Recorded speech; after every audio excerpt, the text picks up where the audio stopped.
Rail मंत्रालय से अनुमति मिलने के बावजूद जोगबनी से दानापुर और जोगबनी सहरसा ट्रेन नहीं चलाए जाने से लोगों में गुस्सा पनप रहा है। अब लोग सड़कों पर आने की सोच रहे हैं। शादी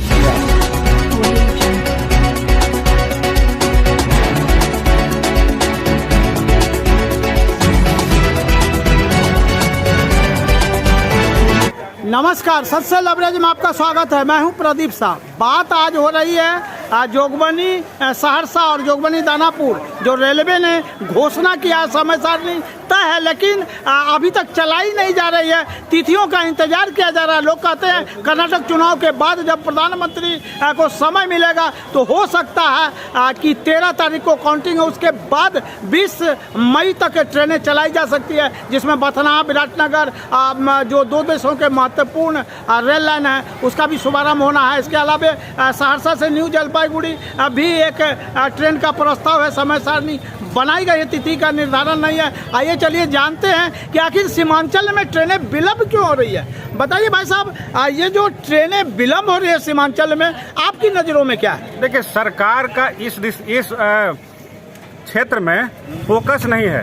तो हिंदू मुस्लिम करने वाली सरकार मुसलमानों के क्षेत्र में ट्रेन क्यों चलाएगी, पैसा अपना खर्च क्यों करेगी। और दूसरी चीज, बिहार के बारे में सुन लीजिए कि बिहार ने मोदी जी को 39 सीटें दी, गुजरात ने 26 सीटें दिया। ठीक है, इसके बावजूद बिहार की बुलेट ट्रेन कहाँ चली गई? गुजरात चली गई। तो ये हाल है हमारे देश का कि एक ट्रेन चलाने में, क्या सीमांचल के क्षेत्र में मुस्लिम की आबादी अधिक है तो ट्रेन में सफर सिर्फ मुस्लिम ही करते हैं? इसका जवाब सरकार को देना चाहिए कि ट्रेन में तो भाई ट्रेन सार्वजनिक चीज है, इसमें सब लोग सवार करते हैं। मैं नालंदा का रहने वाला हूं, लेकिन इस क्षेत्र में मैं वर्किंग हूं और हमें बहुत हर दिन बड़ी बड़ी परेशानियों का सामना करना पड़ता है। सिर्फ एक एक्सप्रेस ट्रेन है, बाकी ट्रेनें आप अगर जोगबनी से कटिहार जाएंगे तो 4 घंटा 6 घंटा ये समय लिया जाता है। और हमारे रेल मंत्री का दावा है कि मैं पूरे देश को रेल से कनेक्ट कर रहा हूं। हमारे प्रधानमंत्री कहते हैं कि मैं 140 करोड़ लोगों का, देशवासियों का मैं प्रधानमंत्री हूं, लेकिन मुझे नहीं लगता कि वो 40 करोड़ देशवासियों के प्रधानमंत्री हैं। वह एक सीमित वर्ग जिसका नेतृत्व आरएसएस करता है, जिसके सेंटर में हिंदुत्व भी नहीं, जिसके सेंटर में मात्र ब्राह्मणवाद है। ये ब्राह्मणवादियों की सरकार है और सिर्फ ब्राह्मण के इंटरेस्ट को देखकर सारे काम किया जाता है। जैसे मैं एग्जाम्पल दूंगा, सोमनाथ मंदिरों का निर्माण चल रहा है। आप बताइए, हमारा देश सेकुलर है, हमारे संविधान में कहा गया है कि राज्य किसी भी धर्म की अभिवृद्धि के लिए विशेष कार्य नहीं करेगी, लेकिन मंदिर बना रही है, लेकिन यूनिवर्सिटी नहीं बनाया जा रहा है, अस्पताल नहीं बनाए जा रहे हैं। हमारा जो बेसिक डिमांड क्या है? अस्पताल बने, यूनिवर्सिटी बने।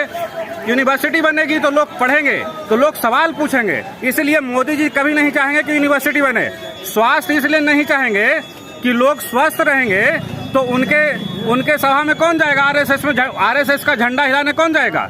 लोग अगर शिक्षित हो जाएंगे और पढ़ने लिखने लगेंगे तो लोग अपने काम में व्यस्त हो जाएंगे, तो आरएसएस का झंडा कोई नहीं उठाएगा। मोदी जी की रैली में जाकर के मोदी करने वाला उनको नहीं भीड़ मिलेगा। इसीलिए एक साजिश के तहत इस क्षेत्र को पिछड़ा रखा गया है और एक साजिश के तहत ही लोगों को दिखाने के लिए कि देखो ये मुस्लिम का क्षेत्र है, मैंने पिछड़ा बना के रखा है। अरे भाई, यहाँ पे मान लिया जाए कितने % मुस्लिम होंगे?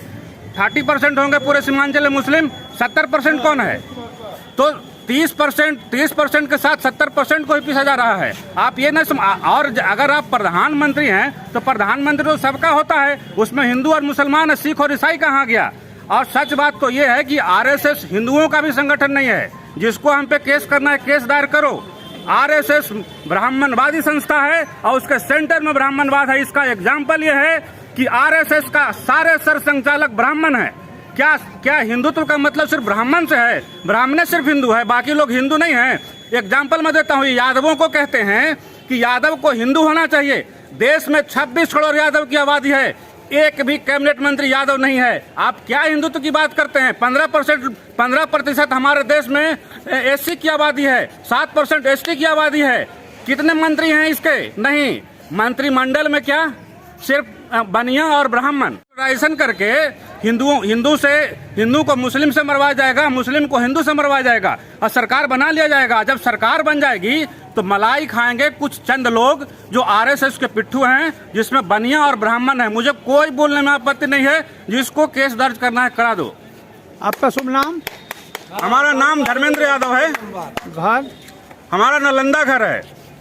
तो अभी हमारे साथ थे धर्मेंद्र यादव जी नालंदा के। उन्होंने बहुत ही फराग दिली से कुछ बातें कही है। हालांकि राजनीतिक रूप से इसको देखना होगा, लेकिन फिर भी सीमांचल में जो ट्रेन रेणुमाटी क्षेत्र में पिछले 14 वर्षों से फारबिसगंज सहरसा के बीच ट्रेनें नहीं चली हैं, आम आवाम में भी ऐसा ही गुस्सा है। क्या आपको भी ऐसा ही गुस्सा है? हाँ बिल्कुल गुस्सा है। एक ट्रेन है, बताइए, हमारी ट्रेन छूट गई 6 बजे, अब 9 बजे ट्रेन आएगी, मैं उस पे जाऊंगा, घर पहुंचूंगा, कटिहार पहुंचूंगा मैं 11-12 बजे, फिर उसके बाद मैं खाना बनाऊंगा, फिर उसके बाद खाऊंगा, 1 बजे सोऊंगा और फिर 6 बजे हमें उठना है। तो आप बताइए। आम आवाम की ये तकलीफें काफी ढेर सारे लोग ऑन दी कैमरा नहीं बोलना चाहते हैं, लेकिन अब बोलना चाहिए। सत्यम बुर्यात प्रियम बुर्यात न बुर्यात सत्यम अप्रियम।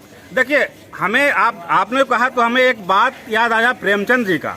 प्रेमचंद जी ने कहा था कि क्या बिगाड़ के डर से ईमान की बात नहीं कहोगे? तब मोदी सरकार के बिगाड़ के डर से हम ईमान की बात नहीं कहें, सच बात नहीं कहें। और सब लोगों को बोलना चाहिए सच का बात। किसी को बुरा लगता है तो बुरा लगे, एकदम प्रेमचंद का लाइन याद रखो कि बिगाड़ के डर से ईमान का बात बोलना मत बंद करो।